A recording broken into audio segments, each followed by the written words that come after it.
Ја слушате програмата Низ Светото Писмо.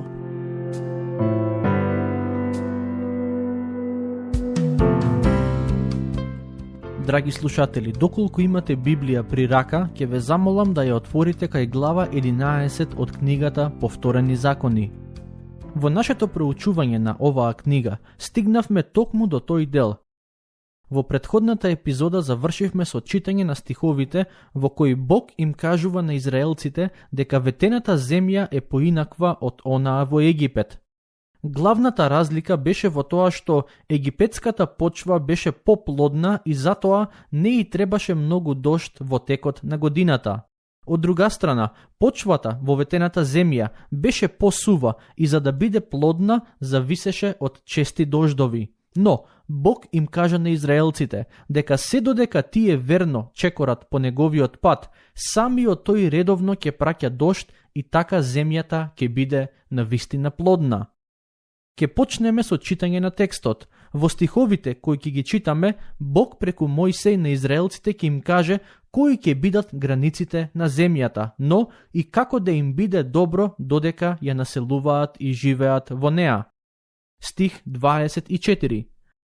Секое место на кое ќе стапи ногата ваша, ќе биде ваше. Вашите предели ќе бидат од пустината и Ливан и од реката Еуфрат дури до морето кое е на запад. Ова е важно да се забележи. Кога Бог им кажа колка во парче земја им дава на израелците, тоа се однесуваше на земја која зафаќа од прилика 300.000 квадратни километри. А знаете ли колкава беше земјата која израелците ја освоија? Од прилика 10 пати помала од тоа што Бог им го вети. Зошто е тоа така? Има неколку можни одговори и теории, но генерално гледано, јас мислам дека тие се задоволија со многу помалку од тоа што Бог сакаше да им го даде. Стих 25. Никој нема да ви се противстави вам, Господ, вашиот Бог, ќе испрати страв и трепет пред вас врз секоја земја на која ќе стапнете, како што ви говореше тој. Бог им рече, секое место на кое ќе стапи ногата ваша, ќе биде ваше. Иако тој им кажа дека земјата што ќе им ја даде треба да биде многу голема, сепак тие не населија толка во парче земја. Проблемот не беше во Бог, бидејќи тој им ја вети земјата и секако дека сакаше да им ја даде. Но народот требаше да има доволно вера и храброст и да го земе тоа што им е ветено. Во одредена смисла, тоа е така и во христијанскиот живот. Бог ни ветил многу духовни благослови и блиско заедништво со Него, но за да го добиеме сето тоа, од нас се бара да го читаме Светото Писмо, да се молиме, да практикуваме заедништво со другите верници, да се причестуваме и слично. Навистина е жално што имаме толку многу благослови на дофат, а сепак голем број христијани не ги добиваат само затоа што немаат доволно вера. Стихови 26 и 27. Ете, јас ви давам денес благослов и проклетство. Благослов ако ги послушате заповедите на Господ, вашиот Бог, што ви ги кажувам денес. Пред да влезат во ветената земја, Бог на израелците им кажа дека имаат само две опции: да добијат благослов или пак да добијат проклетство. Тој беше подготвен да ги благослови, но само доколку живеат во послушност кон неговите заповеди. Ми се чини дека Бог и нам денес ни дава речиси ист избор. Преку Светото Писмо ни нуди две опции. Како сакаме да живееме? Во благослов или во проклетство? Ако живееме во послушност кон тоа што е запишано во Светото Писмо, ние ќе добиеме благослов од Него. Но, ако живееме според стандардите на светот или тоа што нам ни се чини правилно, не смееме да го очекуваме Божиот благослов. Стих 28. А проклетство, ако не ги послушате заповедите на Господ вашиот Бог, и се отстраните од патот што ви го посочувам денес и тргнете по други богови што не ги знаете. За жал, Токму тоа го направија израелците по некое време. Тие се отстранија од Господовиот пат, тргнаа по други богови и се соочија со сериозни последици поради тоа. Сега доаѓаме до глава 12, во која Бог преку Мојсей на народот му дава неколку заповеди во однос на животот во земјата, стихови 1 до 4. Ова се наредбите и законите што сте должни грижливо да ги исполнувате во земјата, која Господ, Бог на предците ваши, ви ја дава во наследство за сите денови во кои ќе живеете во неа.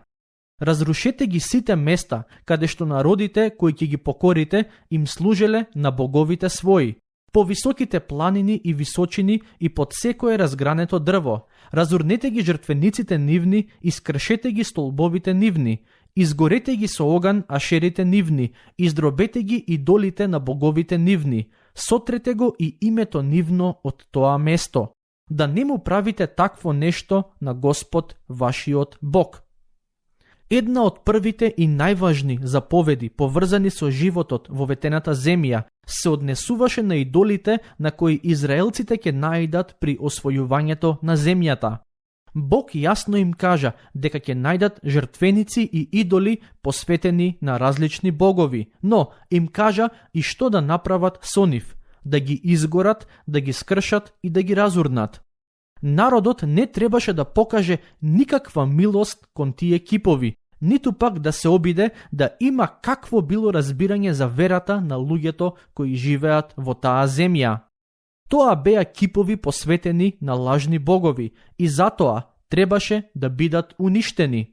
За жал, останатиот дел од старозаветната историја на Израел ни сведочи дека израелците не само што не ги уништија тие идоли, туку со тек на време самите тие почнаа да им се поклонуваат. Така е со секој грев во нашите животи. Ако со Божја помош не го уништиме гревот, само прашање на време е кога гревот ќе не уништи нас. Патем некој од вас можеби ќе си помисли дека денес ние луѓето немаме проблем со никакви идоли, но сакам накратко да го разјаснам вистинското значење на зборот идол.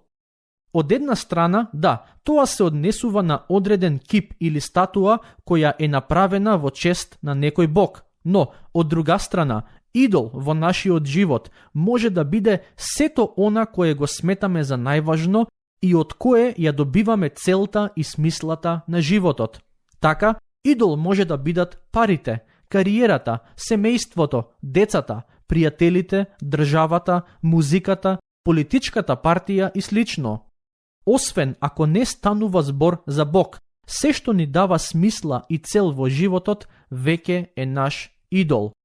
Тоа може да се добри и позитивни нешта, како што се луѓето, работата или некој интерес, или пак лоши нешта, како што се пороците. Стих 5. Но обраќајте се кон она место кое Господ ваш Бог ќе го избере во пределите на племињата ваши за пребивалиште на името Негово и таму одете. Бог им кажа дека ќе одреди место каде народот ќе треба да му се поклонува. Тоа беше местото каде ќе биде поставен шаторот, а подоцна и местото каде ќе биде изграден храмот. Од времето на Давид, градот Ерусалим стана средиштето и центарот на верскиот живот помеѓу израелците. Така што во овие стихови гледаме како Бог од една страна им вели на израелците да ги уништат сите идоли, но од друга страна да му се поклонуваат на местото кое тој ќе го одреди. Стихови 15 и 16. Зашто кога и да посака душата твоја, можеш да колеш и да јадеш, по благослов од Господ твојот Бог, месо што ти го дал тој во сите твои живеалишта. Нечист и чист може да го јаде тоа, како што се јаде срна и елен, само крв не јадете, истурете ја на земјата како вода. Овие зборови се однесуваат на храната која Господ им кажа на израелците дека смеат да ја јадат. Деталниот список за исхраната на народот ни е даден во глава 17 од книгата Левитска.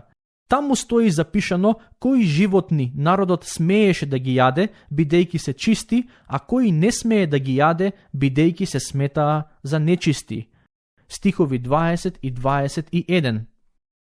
Кога ќе ги расшири Господ, твојот Бог, пределите твои, како што ти беше ветил, и ти ќе кажеш да јадам месо, зашто душата твоја ќе посака да јаде месо, тогаш јади месо колку што ти сака душата твоја. Ако биде далеку од тебе местото што ќе го избере Господ, твојот Бог, за пребивалиште на името Негово, тогаш коли од крупниот и од ситниот твој добиток, што ти го дал Господ, како што ти заповедав, и јади во градовите твои колку што ти сака душата. Овие зборови се однесуваат на израелците кои за време на еден од религиозните празници би се нашле далеку од градот Ерусалим и не би биле во можност да дојдат во тој град. На таквите Бог преку Мојсей им кажува дека во негова чест можат да јадат таму каде што се наоѓаат. Стих 23. Само пази добро да не се јаде крвта, зашто крвта е душа. Не јади ја душата заедно со месото. Ова беше важно правило за јадењето месо во израелското општество. Бог им заповеда на израелците, кога и да јадат месо, прво да ја остават крвта од животното да истече, па потоа да јадат. Стихови 30 и 31. Внимавај да не влезеш во стапица, подражавајќи им на нив, откако ќе бидат истребени пред тебе, и да не ги бараш боговите нивни, велејки.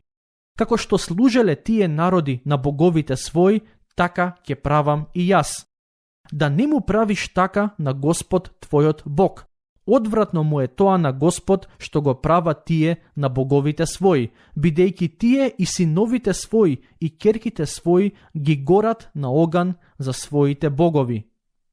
Дозволете ми накратко да објаснам за што станува збор во овие стихови.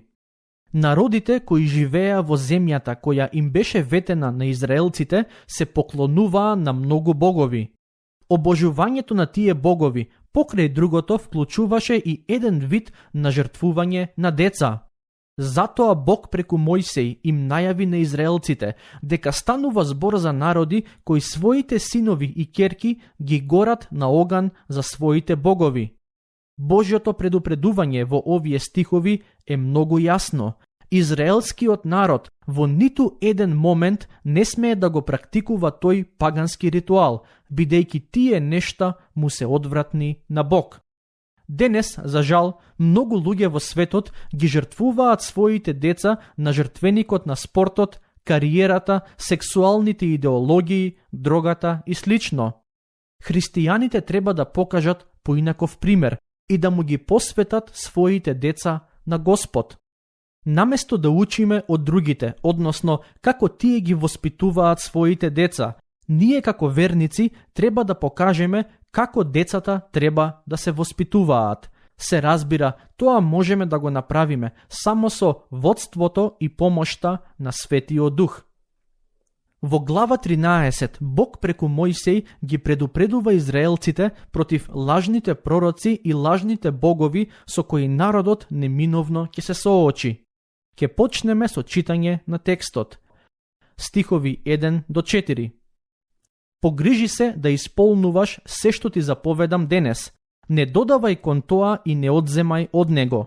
Ако се појави меѓу вас пророк или човек што има сновиденија и ти покаже знамение или чудо, и ако се оствари тоа знамение или чудо за кое тој ти говорел, па потоа ти рече да одиме да служиме на други богови кои ти не ги познаваш, ти не го слушај гласот на таков пророк или на таков човек што има сновиденија, бидејќи преку тоа Господ вашиот Бог ве искушува, за да дознае дали го сакате Господа вашиот Бог со сето свое срце и со сета своја душа. Во овие стихови се зборува за лажните пророци. Денес во црквите, особено во западниот свет, има се повеќе луѓе кои би можеле да ги наречеме лажни пророци, затоа што пораката која ја проповедаат во Христовото име не се совпаѓа со учењето на Светото Писмо. Некои луѓе тврдат дека на собирите кои тие пророци ги организираат Некогаш се случуваат надприродни знаци и чуда. Што да правиме со тие нешта? Како да ги објасниме? Јас верувам дека и сатаната има сила да прави одредени знаци, се со цел да ги заведе луѓето. Тоа го пишува и во Светото писмо. Токму затоа, тоа што е важно да знаеме е дека не се толку важни знаците и чудата кои некои луѓе ги прават, туку дали нивната порака е вистинита и е во согласност со Светото писмо. Ако не е, тогаш не смееме да ги прифатиме и слушаме. Стих 6. А оној пророк или оној човек што има сновиденија да биде осуден на смрт, поради тоа што ти убедувал да се откажеш од Господ твојот Бог, кој те изведе од египетската земја и те избави од домот на робството, зашто сакал да те одврати од патот по кој Господ твојот Бог ти беше заповедал да одиш. Така, истребете го злото од вашата средина. Казната за лажните пророци и сите оние кои ќе се обидат да го заведат народот во друга вера или религија беше смрт. Да, тоа може би звучи многу строго, но целта беше да не се дозволи духовниот канцер да се шири во општеството. Но тоа не е се. Забележете што пишува во стиховите 7 до 11. Ако тајно те наговорува братот твој, син на мајката твоја, или твојот син, или керката твоја, или саканата жена твоја, или пријателот твој, кој е за тебе како душата твоја, па ти рече, да одиме и да им служиме на другите богови, што не ги познаваше ти и твоите предци, а боговите на оние народи што се околу тебе од едниот крај на земјата до другиот. Не се согласувај со него и не слушај го, и да не ти се смили окото твое над него, не жали го и не сокривај го, туку убий го. Прво твојата рака нека биде врз него, за да го убие, а потоа рацете на целиот народ. Убий го со камења, да умре, бидејќи тој сакал да те отстрани од Господ твојот Бог, кој те изведе од египетската земја, од домот на робството. Оваа казна со смрт не важеше само за некој далечен или непознат човек кој проповеда и поучува поинаква вера, туку и за самите израелци, односно се однесуваше и на членовите од семејството. Како некој кој во минатото преживеал рак, можам да ви кажам дека ракот е навистина сериозна болест, од која целото тело страда. Бог не сакаше духовниот канцер, наречен лажно учење, да се шири помеѓу израелците, бидејќи тоа ќе водеше кон сериозни последици и големо страдање на народот. Затоа, уште пред да влезат во земјата, им заповеда: отстранете го со смрт секој кој ќе се обиде да ве заведе. Тука ќе го завршиме денешното проучување. До следниот пат, Бог нека ве благослови.